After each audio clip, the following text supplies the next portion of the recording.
Pai, te damos graças porque o Senhor preparou esta reunião, este encontro.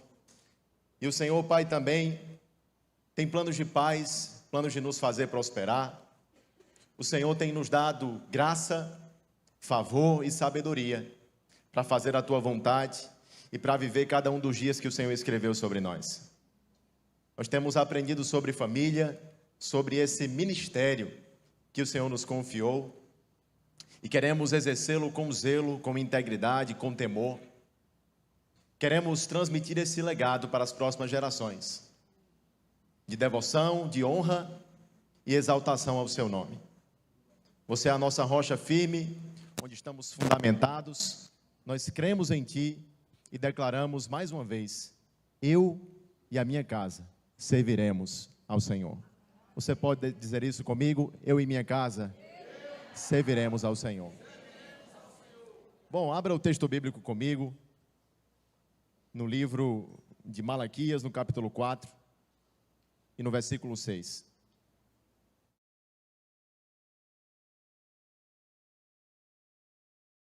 Obrigado, querido.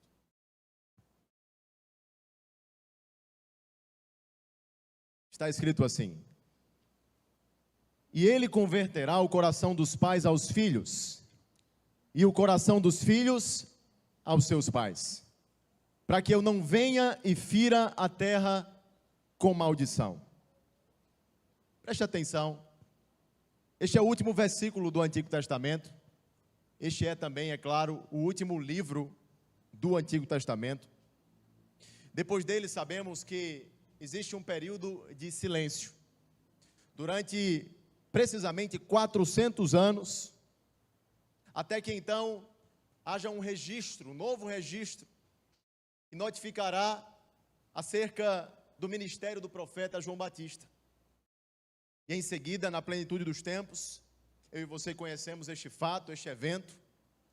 Jesus Cristo, o Deus encarnado, vem, habita em nosso meio, cheio de graça e verdade.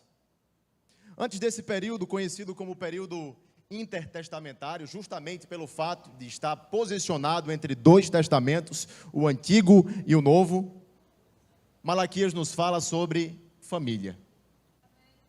O último tópico, o último tema das Escrituras veterotestamentárias é família.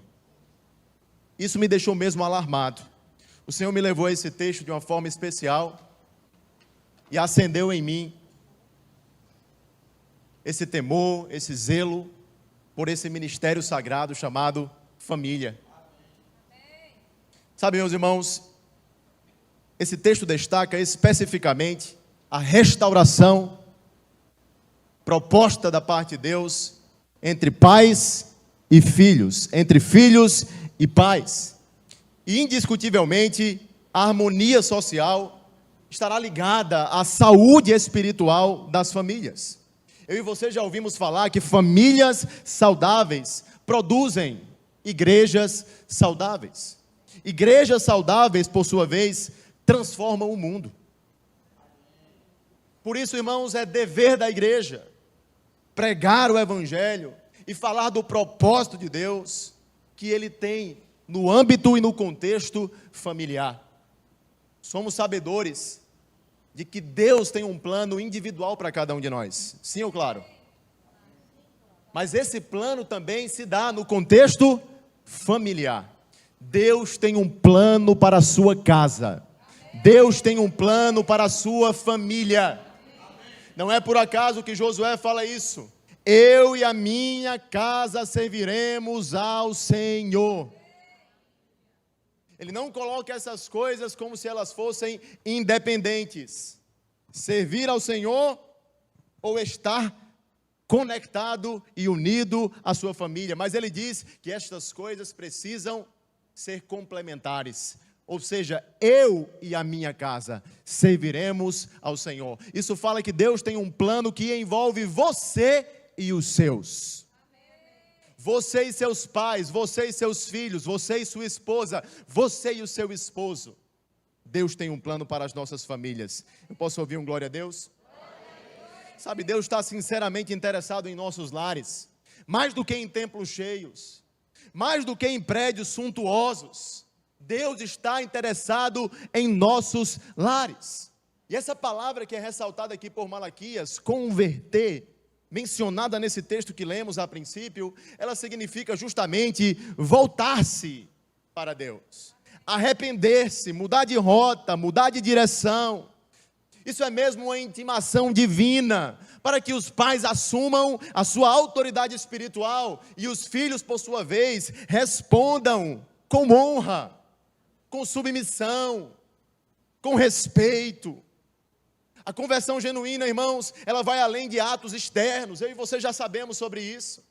Atos externos de tristeza, ou uma mera mudança de comportamento. O que vemos, queridos, é que a conversão, ela é, sobretudo, uma mudança de coração. Antes de mais nada, antes de mudar uma coisa aqui ou outra acolá, uma dispensa aqui ou outra acolá das nossas vidas e da nossa existência, Deus deseja mudar você por completo, de dentro para fora, um novo coração. Você está comigo? Para Deus, então, tudo se trata de uma transformação interior. Porque as coisas, quando genuínas, elas fluem de dentro para fora. E quando Deus alcança uma família, qual é o resultado prático disso? É perdão, é cura, é restauração, é reconciliação. Mas olha só o que fala Malaquias no segmento desse texto: para que eu não venha e fira a terra com maldição. Escute, por favor, uma coisa para que você não se confunda. Deus não está dizendo que arbitrariamente impetraria sobre a terra maldição. Deus está falando sobre a consequência de pais e filhos estarem desconectados. Maldição sobre a terra, maldição sobre o lar, maldição sobre a família. Por isso o profeta proclama: pais, convertam-se aos seus filhos, filhos, convertam-se aos seus pais, esposos, convertam-se às suas esposas. Porque o lar deve ser um lar de unidade, de bênção, de propósitos e de projetos divinos. Você está aqui? Por meio de Malaquias, Deus revela que a maldição, irmãos, é uma consequência da desestrutura familiar. Famílias disfuncionais produzem efeitos colaterais desastrosos e que muitas vezes se perpetuam de geração em geração. Pais ausentes, filhos rebeldes, corações despedaçados, adoecidos, casamentos quebrados, que talvez funcionem, mas só de fachada. Talvez funcionem, mas só no papel. Toda maldição, porém, queridos, escute isso, por favor, ela é quebrada, ela é descontinuada quando existe posicionamento, quando existe reconciliação, restauração. Eu e você não precisamos consultar os nossos antepassados, avós, tataravós. Não, irmãos, eu e você precisamos saber o que Cristo Jesus fez na cruz. Ele nos tornou nele abençoados com toda sorte de bênçãos das regiões celestiais. Todo escrito de dívida, toda maldição, Ele levou sobre si e pregou naquele madeiro. De forma que eu e você não somos amaldiçoados, malditos, porque estamos em Cristo. Somos abençoados. Então isso não é algo, irmãos, que nós vamos resolver com campanhas de oração, com buscas ineficazes, improdutivas no nosso passado, porque no final das contas não tem a ver com os nossos antepassados, mas tem a ver com a cultura que estamos criando e estabelecendo dentro dos nossos lares. Por mais que nós tentemos nos esquivar, por mais que a gente tente encontrar um bode expiatório, um culpado aqui ou outro acolá, somos nós, irmãos, os responsáveis por impedir que os nossos lares se tornem morada da discórdia, morada do ódio, da desunião, da amargura, da imoralidade, da impiedade. Somos nós os responsáveis. Pare de ficar procurando bodes expiatórios. Assuma a sua responsabilidade. Posicione-se. Você tem um dever como pai, você tem um dever como mãe.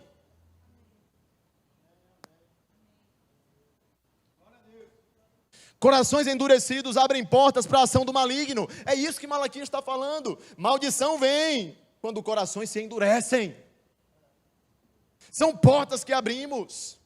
Porém, onde há arrependimento, Deus abençoa, Deus restaura, Deus transforma. Ele quem diz: se o meu povo que se chama pelo meu nome se humilhar, orar e me buscar, então eu responderei dos céus e sararei, e libertarei, transformarei, restaurarei. Se o meu povo se humilhar, se arrepender. Irmãos, nós não escolhemos o lar de onde nós viemos, não escolhemos os pais que nós tivemos, mas nós escolhemos o lar que edificaremos, o tipo de homem e mulheres que nós seremos. Não estamos fadados aos erros dos nossos antepassados. Não precisamos ser um eco doentio do que fizeram contra nós, porque em Cristo tudo novo se fez. E sabe qual é a graça do Evangelho? É que Deus transforma órfãos em pais. Corações amargurados em corações generosos. Olhe para o seu passado agora e diga: a minha vida está em Cristo. Eu sou nova criatura. Tudo novo se fez. Meus irmãos, em se tratando disso, o Senhor me levou à história de Davi e Absalão, ou como originalmente, Absalão.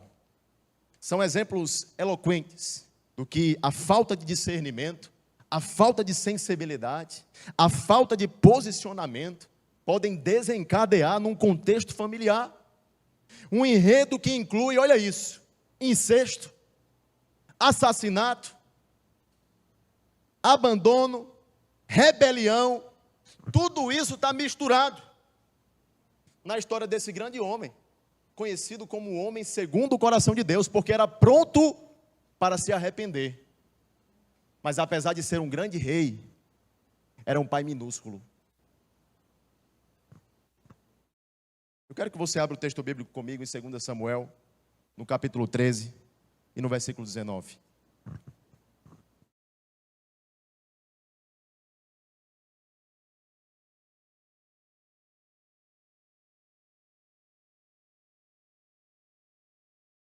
Podemos?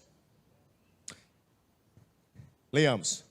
Então rasgou sua túnica, jogou cinza sobre a cabeça e cobrindo o rosto com as mãos, foi embora chorando. O texto está falando sobre Tamar.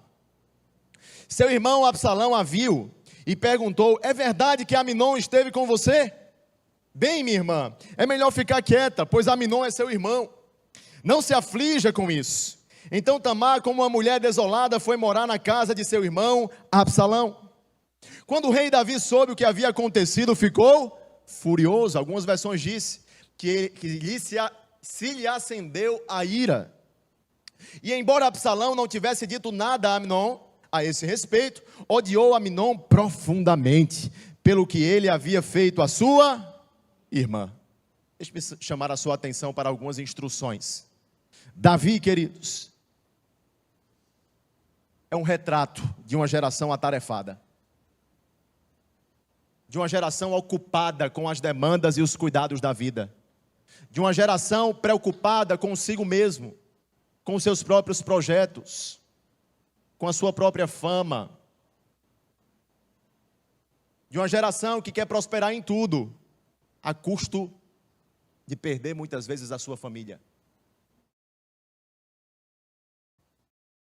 Se analisarmos bem a vida daquele ruivo de belos olhos e de boa aparência, como fala a Escritura, estava prestes a mudar drasticamente, atendendo ao chamado de Deus, aquele jovem compositor, habilidoso poeta, musicista também excelente e pastor de ovelhas, viria a ser um dia o grande e notável rei da nação de Israel. Mas, irmãos, capítulos antes do texto que nós lemos, nós vemos uma coisa curiosa. Davi, ele é pego e preso numa janela de adultério. A Bíblia fala que ele olha para uma mulher chamada Batseba tomando banho, quando devia estar ocupado com as coisas que Deus havia direcionado, agora ele estava desocupado. Agora ele estava indolente. E deu brechas. E ele então viu e cobiçou. Um abismo foi puxando o outro. E a Bíblia conta que ele planeja a morte do esposo dessa mulher. Arquitetou um plano, enviou ele na linha de frente da batalha, e aquele homem morreu. Primeiro adultério, depois um assassinato. Meus irmãos, depois dali, ladeira abaixo. Não obstante as suas grandes façanhas, as suas grandes conquistas militares, Davi lidou com as amargas consequências de uma paternidade omissa. Davi teve de lidar com um gigante que, segundo a Escritura, media 6 côvados e 1 palmo. Na nossa língua, na nossa tradução, 2,90 metros é o que tinha Golias. Porém, este homem é nocauteado pela negligência. Este homem faz sucesso lá fora, mas é um fracasso dentro de casa. Esse homem é conhecido, temido e louvado no meio de toda a nação de Israel, no meio de todo o acampamento, mas dentro de casa é desconhecido, é um estranho no sofá. Estamos falando, queridos, de alguém que teve uma vida ocupada, uma vida exigente, uma vida estressante, mãos calejadas, cicatrizes de guerra, uma jornada repleta de enfrentamentos, de desafios. Davi é um retrato de uma geração ocupada demais para se ocupar com o essencial. Mas nós vemos algo além disso. Davi demonstra ter boas intenções. Porém, boas intenções não bastam. Tem um ditado que diz que de boas intenções o inferno está cheio. Boas intenções não são o bastante, meus irmãos. Precisamos de atitudes, comportamentos transformados, posicionamentos de restauração. Se prestarmos bem atenção, cada nome por ele dado aos seus filhos carregava um significado. Comecemos por Adonias, aquele que pertence a Adonai. Vamos agora para Salomão, o amado do Senhor. E paremos em Absalão, o pai da paz, o pacificador. Convenhamos, irmãos, não é difícil percebermos que quem coloca um nome com tais significados tem uma expectativa e um desejo de vê-los encarnados em seus filhos, no procedimento dos seus, é ou não? Talvez depois de um reinado sangrento, de muitas guerras, ele desejava que Absalão fosse o seu sucessor, mas num período de paz. E ele então intitula Absalão de o pai da paz, o pacificador. O que acontece, irmãos, é que Davi não foi capaz de transformar boas intenções em investimento na vida dos seus filhos. Davi não foi capaz de ter atitudes correspondentes com as suas confissões, com as suas promessas. Os filhos de Davi tinham privilégios, irmãos, tinham prestígio, tinham poder, eram conhecidos por onde passavam. Lá vai o filho do rei. Eram belos, segundo a Escritura. Tinham e recebiam presentes dos mais caros, dos mais raros. Ocorre que nenhuma dessas coisas oferecia aos seus filhos o que eles mais precisavam: um pai.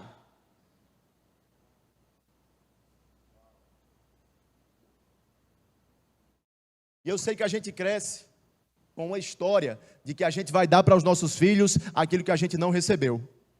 O problema é quando a gente não entrega para eles o que eles mais precisavam: a nossa presença, a nossa influência, o nosso exemplo, o nosso tempo, a nossa atenção. Veja se esse não é um retrato das famílias que vemos nos dias atuais. Famílias que, inclusive, podem estar aqui agora, congregadas em nosso meio. Tem uma performance lá fora, no trabalho, até mesmo no ministério. As famílias que não se lembram a última vez que sentaram à mesa, sem ficar contando o tempo, para ir-se embora para a próxima demanda. Pais que não conseguem mais sentar ao chão, junto aos seus filhos, para brincar, como se aquilo fosse a coisa mais importante da vida, porque para os filhos, é. Eu comentava aqui pela manhã, e eu fico impressionado com isso. A gente está com muitas mamães aqui, vivendo a graça de serem mães, agora nos seus primeiros meses e anos. Mas, irmãos, bebê brinca até com garrafa plástica. Não precisa de pista da Hot Wheels. Não precisa de castelo Lego.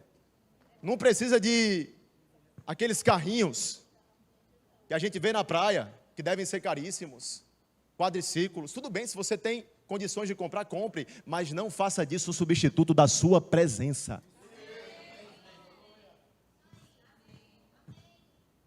Queremos encher os nossos filhos de coisas, de bens, de dinheiro.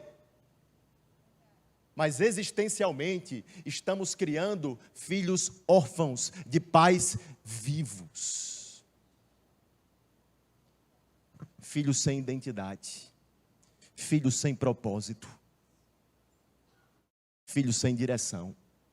Filhos com confusões das mais complexas, emocionais, na área da sexualidade. Uma geração tão ansiosa, deprimida,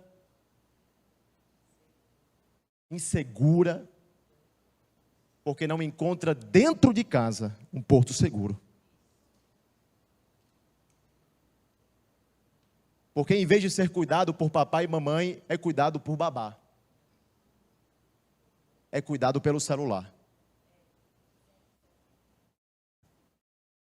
Novamente digo, se você tem uma jornada extenuante, precisa de uma babá, tudo bem. Só lembre que a mãe desse menino é você. Só lembre que o pai desse menino é você. Não é a babá. Quem consola, quem disciplina, quem discipula, é você. Assuma a responsabilidade.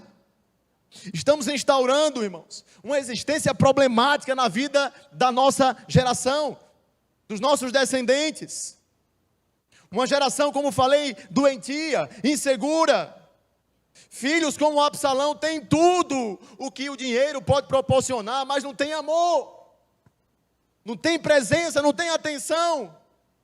Pais, prestem atenção, porque os seus filhos não precisam de um general de guerra. Não precisam do melhor dos melhores em seus ofícios seculares. Precisam de papai. Precisam de um colo. E eu sei, irmãos, que eu estou pregando para muitos que sequer tiveram essa referência em casa. Cresceram num lar disfuncional. A mãe foi pai e mãe, muitas vezes. Teve que educar na marra. Se desdobrar. Eu sei que essa realidade não é a realidade de todos. É o mundo ideal, mas muitas vezes não é o mundo real. Mas sabe, você precisa deixar que Deus seja o fundamento da edificação da sua família. Porque não vai faltar providência, não vai faltar provisão para a alma, para o espírito, para o corpo, porque Deus está interessado em sua casa. Mas, irmãos, no capítulo 13, logo no início, nós vemos então esse filho chamado Aminon, obcecado pela própria irmã. Ele olha para aquela jovem, virgem, segundo a Escritura, e não consegue ver uma irmã, mas ele vê uma mulher e se atrai e cobiça. Uma mulher formosa, bonita e virgem, segundo o texto. Aquela paixão desenfreada deixa Aminon angustiado, diz a Escritura. Diga misericórdia. Que demoníaco. E aproveitando-se da ausência de Davi, ele segue o conselho maligno de Jonadab, que sugere: faz-se de doente para chamar a atenção do teu pai, e quando ele vier ao teu encontro, você fala para ele da sua solicitação. Você quer ser atendido de forma personalizada pela sua irmã Tamar. Deixa eu te falar uma coisa. Quantas vezes nós, em tempos de amargura, em tempos de angústia, em tempos de sofrimento, não estamos dando ouvido a Jonadabs?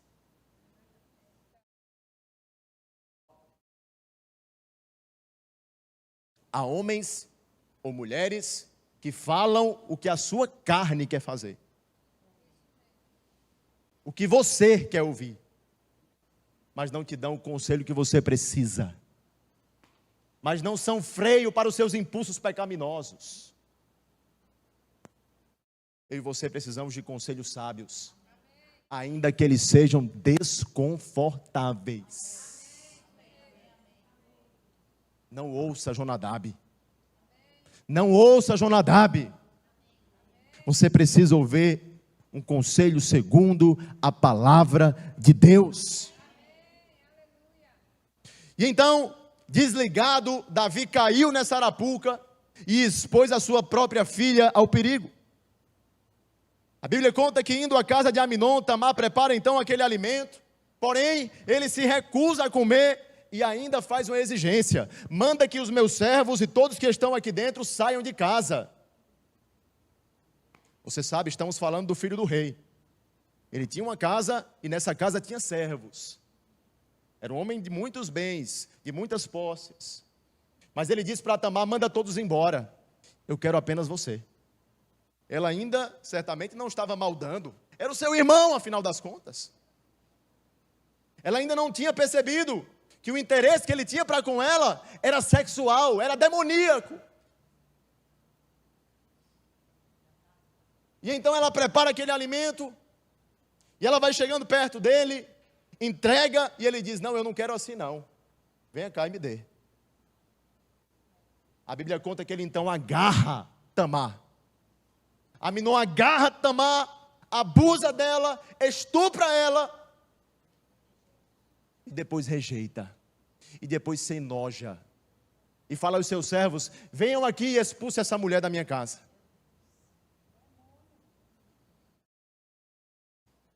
Tirou toda a honra que havia nela, a sua juventude, a sua virgindade.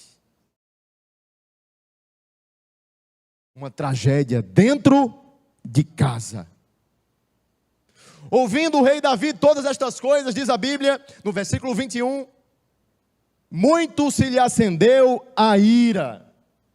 Mas irmãos, ele explode, ele esbraveja, ele xinga, ele é grosseiro, mas não faz mais nada além disso.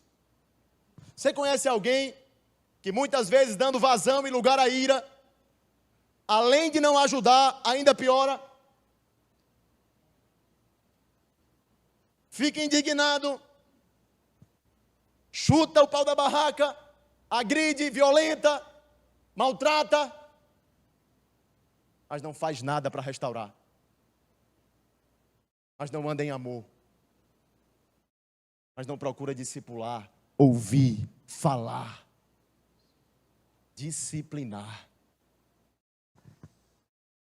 Meus irmãos, Davi incorre sob dois erros, e nós percebemos eles de forma muito clara. Ele não corrige, ele não disciplina o seu filho, nem consola Tamar. Um filho que precisava de um pai presente. Porque se um pai não disciplina, aquele filho é bastardo, não é filho. A Bíblia fala que o pai disciplina o filho que ama. O amor não é permissivo. O amor não é indiferente. O amor muitas vezes confronta. O amor age. Meus irmãos, Davi também não consola a sua filha. Certamente que tudo que ela queria era o colo do pai. Vem a mim, Tamar. Mas no lugar do pai é Absalão quem abriga, quem cuida, quem abraça. Curiosidade. Sabe como é o nome da filha de Absalão? Tamar. O que é que isso notifica? O que é que isso demonstra? Eu não deixarei que a minha Tamar seja ultrajada, desonrada, estuprada, como foi a minha irmã. Ele então colocou o nome da sua filha como uma mensagem de aversão à negligência do seu pai. Com a minha Tamar, não. Meus irmãos, esse homem estava possuído de amargura, de ódio. Eu não quero dar razão a isto, mas o culpado era Davi. Meus queridos, injuriado com aquela situação, Absalão então planeja uma vingança contra Aminon, pensando ele: se meu pai não faz nada, eu faço. Se meu pai não é homem suficiente para confrontar esse menino, esse jovem, esse moleque, eu sou. E então, Davi mais uma vez faz de conta que não sabe de nada, nunca nem vi. Como se diz na nossa geração. Mas olha o que fala o texto bíblico. 2 anos depois, quando as ovelhas de Absalão estavam sendo tosquiadas em Baal-Razó, perto de Efraim, Absalão convidou todos os filhos do rei para uma festa. Foi até o rei e disse: meus tosquiadores estão trabalhando. Gostaria que o rei e seus servos celebrassem essa ocasião comigo. Mas o rei respondeu: não, meu filho. Se todos nós fôssemos, seria um peso para você. Embora Absalão insistisse, o rei se recusou a ir, mas abençoou Absalão. Que tipo de bênção é essa? E ele disse: está bem. Por que Aminon, depois de Absalão ter exigido que o seu irmão fosse com ele? Perguntou o rei. Por que Absalão? Por que você quer chamar Aminon? E Absalão continuou a insistir, até que finalmente o rei concordou em deixar os seus filhos, incluindo Aminon, irem à festa. Uma observação aqui: que pai que recusaria o convite de um filho para uma festa com o pretexto de que seria pesado? Se esse filho era filho de rei, tinha acesso a tudo no palácio. Desculpa esfarrapada. Mas talvez ele deixasse um presente.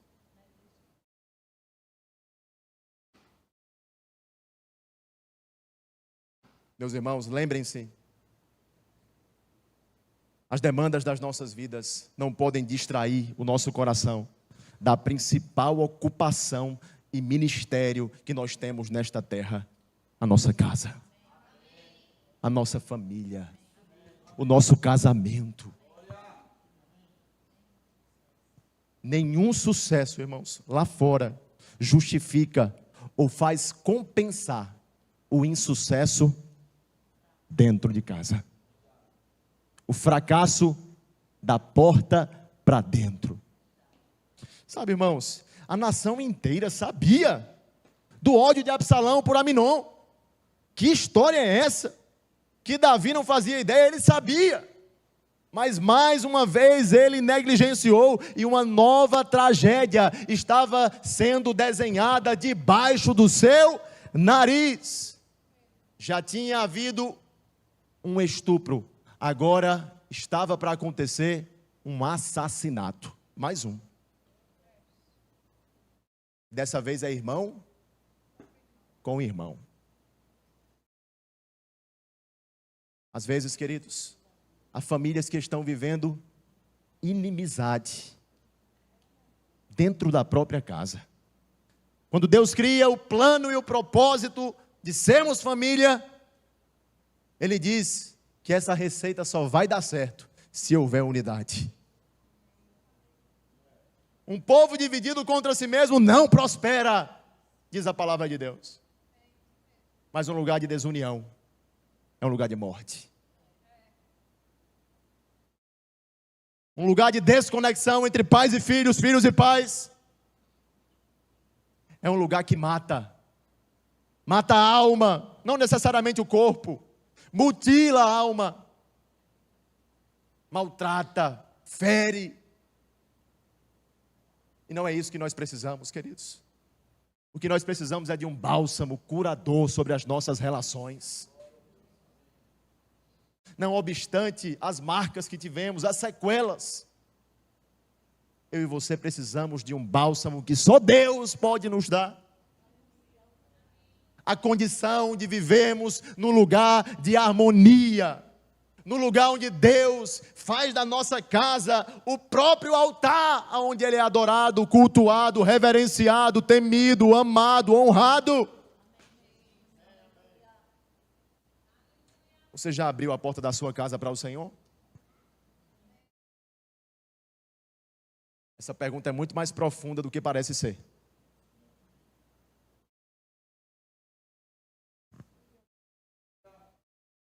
Mas nós vemos ainda, no versículo 37 ao versículo 39, acompanhe comigo. Omissão e terceirização são sinônimos da paternidade de Davi. Davi chorou, mais uma vez, este homem impulsivo e emocionado. Chorou muitos dias por seu filho Aminon. Absalão fugiu para a terra de Talmai, filho de Amiúde, rei de Jesú. Ele foi agora para a casa do seu avô, onde permaneceu por 3 anos. E o rei Davi, conformado, irmãos, com a morte de Aminon, abandonou a ideia de perseguir Absalão. Por favor, escute: choro, conformação e abandono. O ciclo simplesmente se repete. Depois de 3 anos lá em Jesú, não é Davi quem vai atrás do seu filho, é Joabe, um comandante da guarda de Davi. Davi sequer tinha coragem de confrontar, de olhar nos olhos do filho que ele fez. Ele envia alguém para fazer isso. E eu pergunto para você, meu irmão, quem é o Joabe? Quem é o Joabe na história das nossas vidas? Talvez sejam as babás, os avós, talvez sejam os colégios, talvez sejam os tios e as tias Judaí. Pessoas que nós terceirizamos responsabilidades que são propriamente nossas, de educar, discipular e disciplinar na admoestação do Senhor,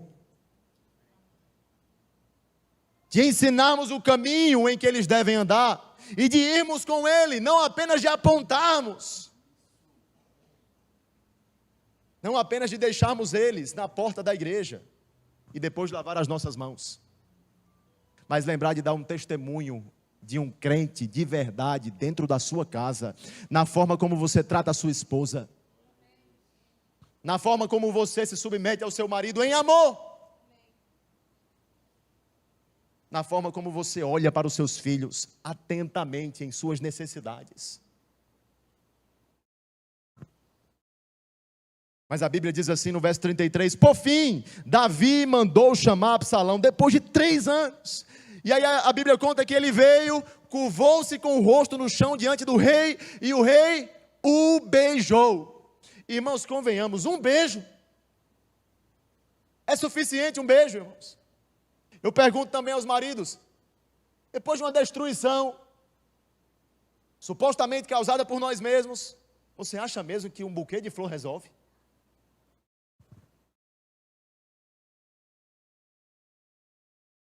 Uma poesia, uma postagem romântica na sua rede social? E depois disso que ele esqueça, que coloque debaixo do tapete e que a gente finja que não aconteceu? Um presente, um carro para os seus filhos, que às vezes nem você consegue pagar, mas como quem diz, cala a boca, você financia, mas se omite. Meus irmãos, nós precisamos temer a Deus. Nós precisamos entender isso, queridos. Depois de 7 anos de crise, um beijo é o que Absalão tem. Mas depois do beijo, um silêncio ensurdecedor. E a Bíblia conta que ele sai dali cheio de ódio, amargurado. Absalão passa mais 4 anos na porta da cidade, planejando um golpe de Estado. A gente está falando agora de uma totalidade de 11 anos sem resolução. 11 anos sem respostas, sem um posicionamento, sem arrependimento. Talvez deixar o tempo curar tenha sido a estratégia de Davi. Ei, você acredita ainda nisso? Que o tempo vai curar? Que o tempo pode resolver? O que resolve não é tempo, o que resolve é perdão. O que resolve é reconciliação. O que resolve é arrependimento. Não é tempo, não é dinheiro. Arrependa-se. E já que não tinha atenção do pai, Absalão se tornaria então a sua pior ameaça. Agora não é mais filho contra filho, agora é filho contra pai. Aquela rebelião é desmontada, porém, pelos homens do rei. Entretanto, naquela operação, Joabe, impiedoso e leal ao reinado, ao reino, desobedecendo uma solicitação da parte de Davi, mata Absalão.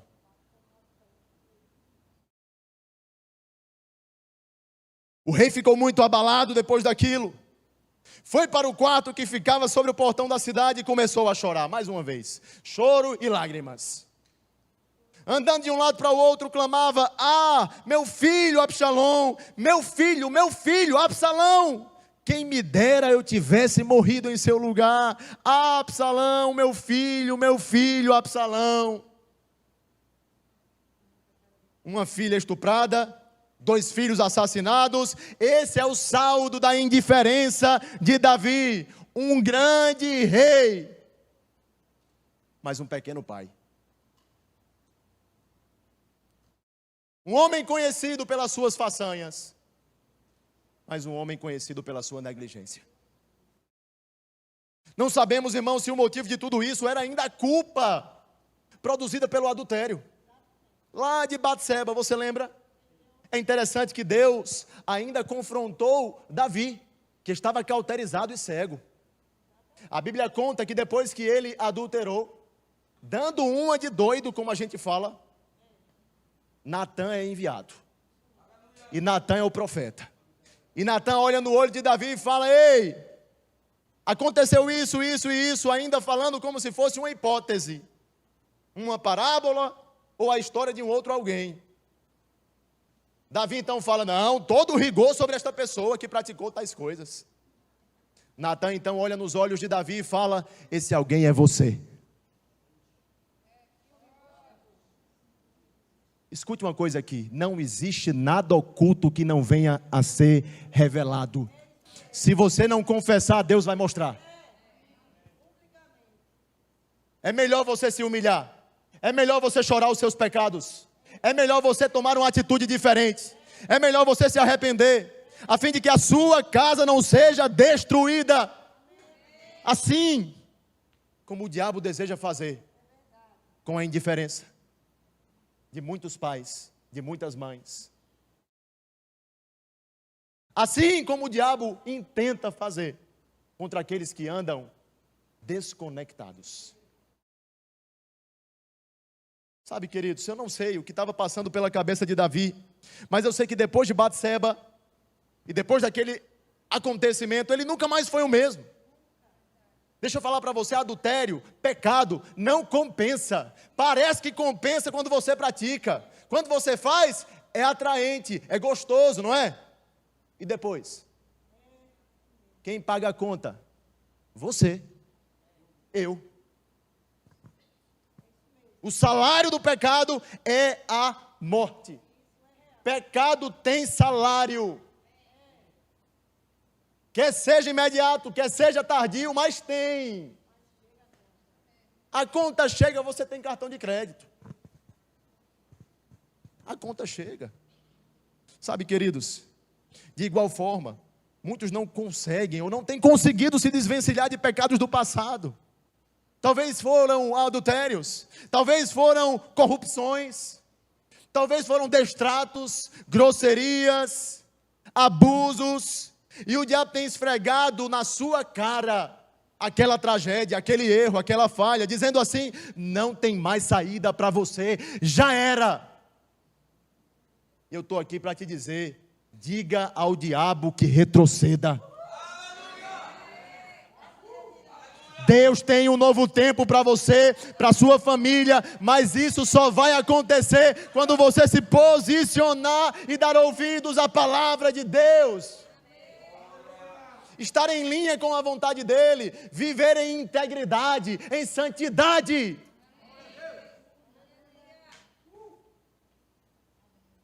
Absalom, Absalom. Eu não quero gritar. A recompensa da minha indiferença, a recompensa da minha ausência, a recompensa da minha indolência. Eu não quero esperar meu filho morrer, meu casamento acabar, para depois procurar o conselho do Senhor. Faça isso agora. Posicione-se hoje, humilhe-se diante da poderosa mão de Deus, chore, assuma, deixe, procure reconciliação com os seus, e no lugar do fracasso, e no lugar da morte, haverá perdão, haverá restauração, haverá recomeço.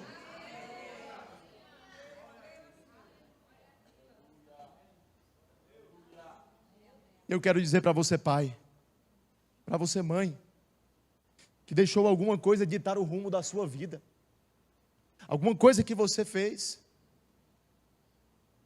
algum pecado que você praticou, e ainda nem teve a coragem de confessá-lo para sua esposa. Você pensa que isso compensa? E então você esconde, e então você omite. Faça isso. Faça isso, porque não adianta você ganhar o mundo inteiro e perder a sua alma. Tema a Deus, assuma as consequências, porque o nosso Deus, Ele não pode ser zombado. E a lei da semeadura, irmãos, é um princípio estabelecido no céu e na terra. Aquilo que o homem plantar, isso certamente ele colherá. Não pense que havendo arrependimento, não haverá consequência daquilo que você fez. Diante de Deus, se é genuíno, está certo, está ok, está alinhado, está reconciliado. Mas diante dos homens, haverá consequências. E você vai ter que ser homem. Homem para enfrentar, homem para reconstruir, homem para recomeçar. Onde estão os homens? Onde estão aqueles que o Senhor chamou como cabeça? Tome prumo. Seja crente. Seja íntegro. Seja um homem segundo o coração de Deus. Mas por favor, o sucesso que você tem lá fora tem que ser o sucesso que você tem aqui dentro. Tem que ser o sucesso que você tem na sua casa, quando senta à mesa com os seus. Quando olha nos seus olhos, quando pergunta como é que foi o seu dia. Eu nunca vi alguém arrependido por investir tempo nos filhos. Eu nunca vi. Alguém que chega depois de tantos anos e olha para trás e fala: rapaz, eu não devia ter dado tanto tempo para eles. Alguém que chega e depois de tantos anos fala: meu Deus, eu não deveria ter investido no meu casamento. Agora eu vejo muita gente destroçada, acabada, destruída, porque não deu atenção quando devia. Você quer ter a sua família e a sua casa servindo ao Senhor? Eu quero. Eu terei.